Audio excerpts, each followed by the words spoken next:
வணக்கம் மக்களை, சற்றுமுன் கிடைத்த தகவல் ஒன்றை பார்க்க போகிறோம். அதாவது தேர்தல் முடிவுகளுக்கு பிறகே அதிமுக வேட்பாளர்கள் ஓபிஎஸ்க்கு ஆதரவு அந்தர்பல்டி, இந்த ஒரு தகவலை பற்றி தான் நாம் பார்க்க போகிறோம்.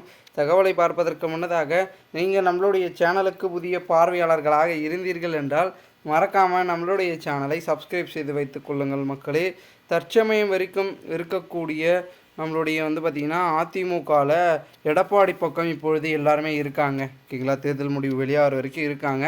ஆனால் தேர்தல் முடிவுக்கு பிறகு ஓபிஎஸ் பக்கம் அனைவரும் செல்வதற்கு வாய்ப்பு இருக்குது. ஏனென்றால் அந்த ஒரே தொகுதி ராமநாதபுரம் தொகுதியிலே அவர் பெரும் விதத்தில் பார்த்திங்கன்னா வாக்குகளை சதவீதத்தை அதிகமாக பெற்றார்னா ஸோ ஆதரவு தென்மண்டலத்தில் அவருக்கு தான் இருக்குது அப்படின்றத உறுதிப்பட நம்பி அங்கே இருக்கக்கூடிய முக்கிய புள்ளிகள் எல்லாம் ஓபிஎஸ் பக்கம் செல்வதற்கு வாய்ப்பு இருக்கிறது. தென்மண்டலத்தில் இருக்கக்கூடிய அதிமுகவின் வேட்பாளர்கள் எல்லாமே ஓபிஎஸ் பக்கம் செல்வதற்கான வாய்ப்புகள் அதிகமாக இருக்கிறது.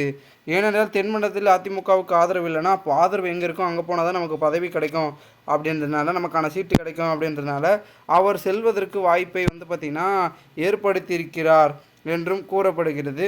மேலும் இந்த ஒரு சூழலில் நம்மளுடைய எடப்பாடி பழனிசாமி அவர்களுடைய நிலை என்னவாகும் அப்படின்னு கேட்டிங்கன்னா, கொஞ்சம் கொஞ்சமாக அவருடைய ஆதரவு என்பது குறைபடுவதற்கான வாய்ப்புகள் இருக்குது. தேர்தல் முடிந்த பிறகு அதிமுகவே தன்வசம் வரும் அப்படின்னு ஒரு பக்கம் பன்னீர்செல்வம் அவர்கள் சொல்லி கொண்டிருக்க, ஸோ ஏதோ ஒன்று நடைபெறப் போகிறது அப்படின்றது இதன் மூலமாக தெரியப்படுகிறது. ஓகேங்களா, ஏன்னா பார்த்திங்கன்னா கட் அண்ட் ரைட்டாக சொல்வதற்கு காரணம் என்ன, அப்போ முன்கூட்டியே எல்லாத்தையும் பார்த்திங்கன்னா கணித்து வைத்து கொண்டிருக்கிறார்கள். ஸோ அதன் மூலமாக தான் அனைத்தும் சொல்லப்பட்டு கொண்டிருக்கிறது என்று பார்த்திங்கன்னா ஒரு பக்கம் பார்க்கப்படுகிறது.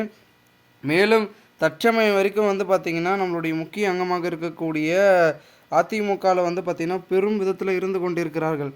இந்த ஒரு சூழலில் நம்மளுடைய அதிமுக கிட்டத்தட்ட பார்த்திங்கன்னா பெரும்பாலான ஆண்டுகளாக செயல்பட்டு ஒரு பெரும்பான்மையுடன் தமிழக மக்களிடம் பெற்று கொண்டிருந்தது. இதன் மூலமாக நம்மளுடைய பன்னீர்செல்வமும் என்ன சொல்கிறாருன்னா, அதிமுக இவ்வளோ ஆண்டுகளாக இருந்தது, இவ்வளோ தலைவர்கள் ஆண்டினார்கள், இவ்வளோ தலைவர்கள் ஆளுமையை அதிமுகவில் கொண்டு வந்தார்கள். ஆனால் எந்த ஒரு பிரச்சனையும், எந்த ஒரு பின்னணியும், எந்த ஒரு சிக்கலும் அதிமுகவுக்கு வரவில்லை, அவப்பெயரும் வரவில்லை. தற்பொழுது எடப்பாடி பழனிசாமி 3 ஆண்டுகளாக பொதுச் செயலாளரானார். ஆனால் அதற்கு பிறகு அதிமுக எங்கு இருக்கிறது என்று தெரியாமல் அளவிற்கு செயல்பட்டு கொண்டிருக்கிறது என்று பார்த்திங்கன்னா பார்க்கப்படுகிறது.